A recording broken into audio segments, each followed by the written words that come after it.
Hello, ACPS families. This is Dr. Hutchings, and I'm here to provide you all with an update on some of the revisions that have been made to our transition schedule.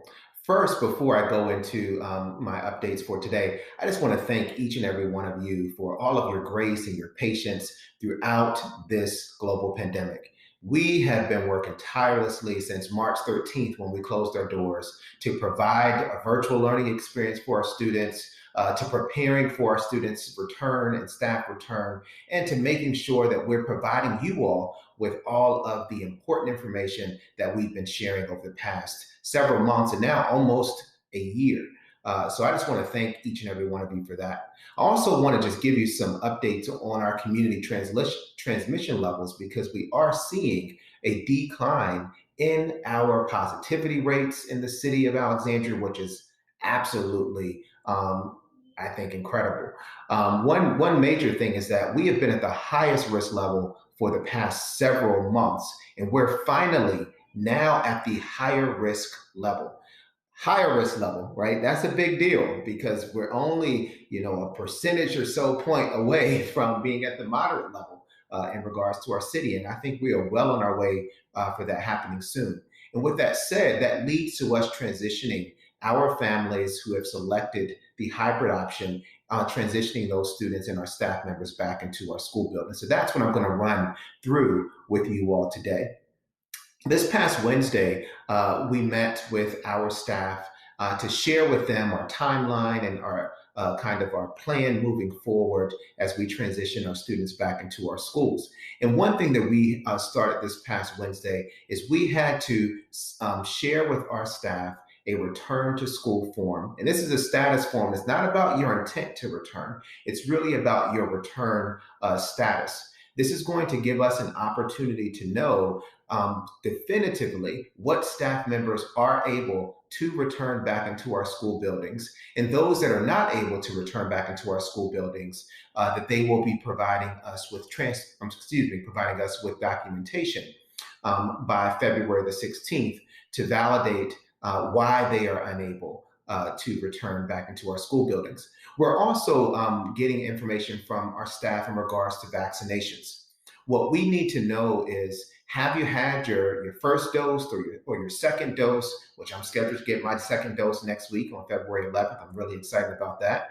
Or that you're not getting a dose at all, or that you're choosing not to disclose your vaccination information, because that is not something they're required by law to share with us, but we do have a right to ask about their vaccinations.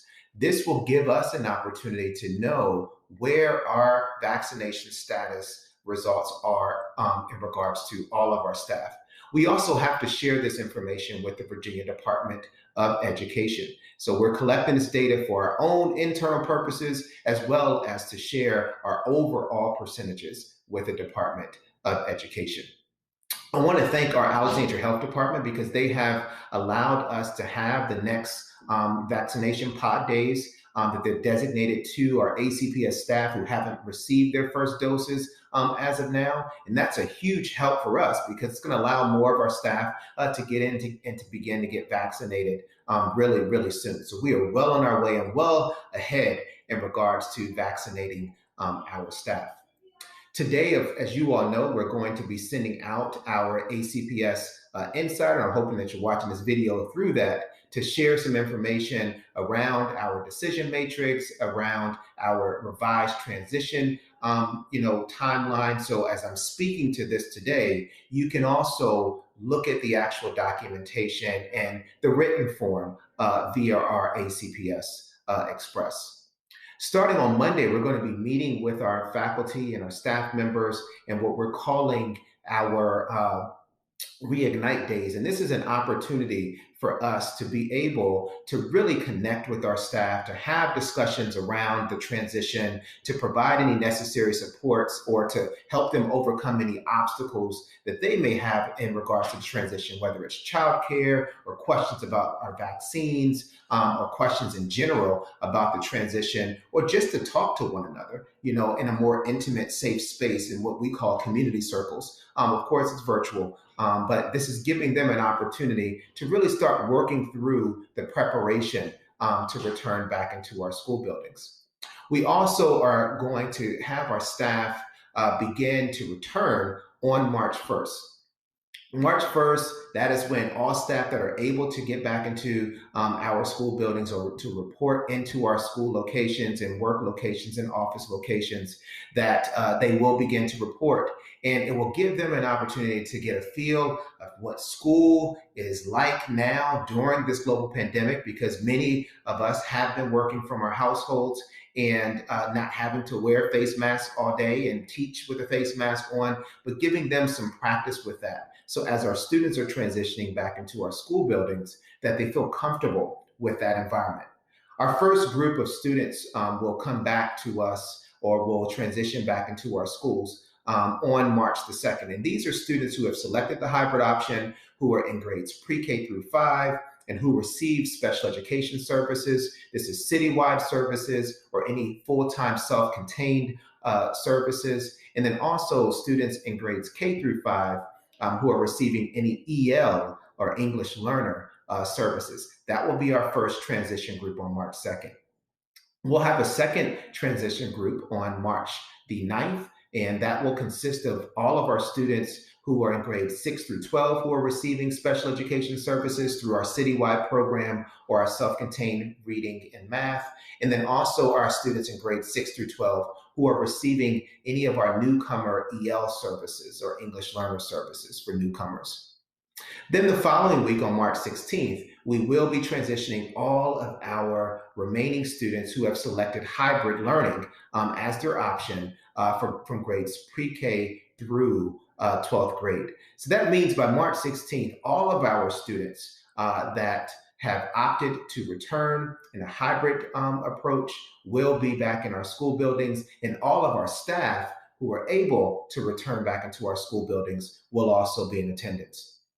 We're sending out correspondence to all of our families who selected hybrid in regards to transportation. We really want to know where you stand in regards to our transportation or your child's transportation needs.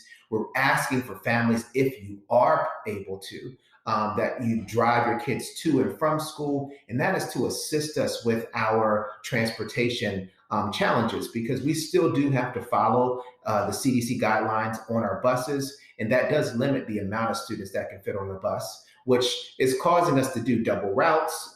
It may be a little longer for kids to get to school, which we can work through, but it does have some implications that go along with that, with kids, joining the lessons later than they need to, and things of that nature, getting home at a later time than they need to. So we're really encouraging our families that can provide the transportation to please drop your kids off and as well as pick them up. We're also working with our community partners in regards to still offering our childcare options and provider options for our families who need some of these childcare options during this time. And more information about that will be coming out really soon. So I just wanted to give you all just a quick overview as to where we are with regards to our transition back into our school buildings. We are looking to have all staff who are able to return on March 1st. Our first group of students, which are pre-K through 5th grade students receiving special ed and English learner services, on March 2nd. Our second group of students transitioning back into our school buildings on March 9th. And these are students in grades 6 through 12 who receive special ed services or EL or English learner services. And then on March the 6th, that'll be on March 9th. And then on March 16th, having all students pre-K through 12 that have selected hybrid as their learning option to return back into our school buildings. We want to, again, thank you for your grace. Thank you for your patience. Thank you for your encouragement. And please still, if you can, say thank you to your teacher and your principals and all of our staff who continue to work every single day on behalf of our young people. And I also want to give a special shout out to our school counselors this week, because this was our school counseling week. So if you haven't already sent, a thank you or a note of appreciation to our school counselors, please do so. And then also February is our School Board Appreciation Month. And we are so fortunate to have some of the best school board members, I believe, in the world, all 9 of them, that are working tirelessly on behalf of Alexandria City Public Schools and all of our young people that are out there. So please send a note of thanks and appreciation and gratitude to our school board members throughout this month, because we're going to be doing things periodically for them throughout the month, just to tell them how much we truly, truly appreciate them. This concludes my announcement for this week, and enjoy the rest of the day as well as enjoy your weekend.